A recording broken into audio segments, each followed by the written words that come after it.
may face high duties.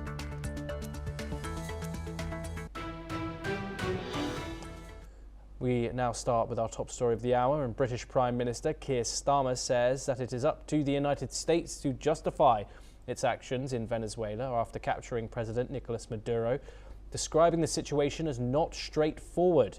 He also emphasised the need for a peaceful transition to democracy in Venezuela, while calling Nicolas Maduro as illegitimate and accusing him of causing untold misery across Venezuela. This comes as the United States captured Maduro in a raid on the 3rd of January and took him to New York to face drug trafficking charges. Let's listen in to what the UK Prime Minister had to say.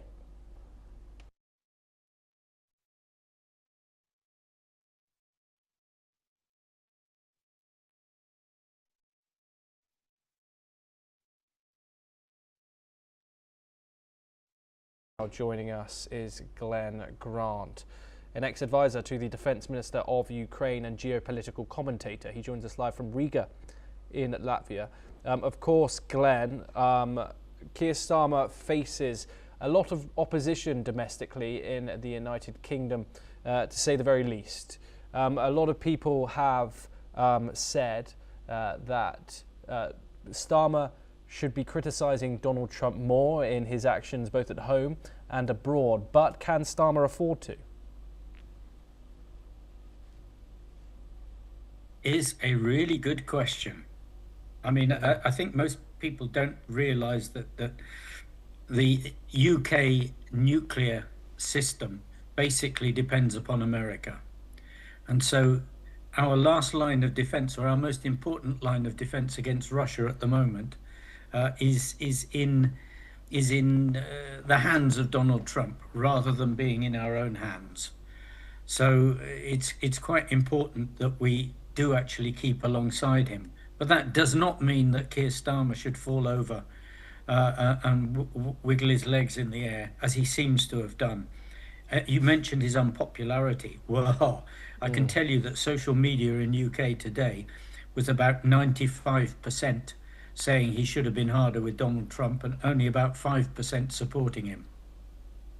Yeah, indeed, Glenn. And of course, this has come after many issues that the UK public have raised their concerns about Keir Starmer's and the British attitude towards the Trump administration. Of course, the majority of the British public are against Donald Trump. How have you analysed how he has interacted with the president? Of course, that charm offensive has very much indeed been up, along with other world leaders. Of course, that's how you get to Donald Trump. Leaving domestic policy behind, how have you analysed how the UK Prime Minister has handled Donald Trump's second term in its entirety?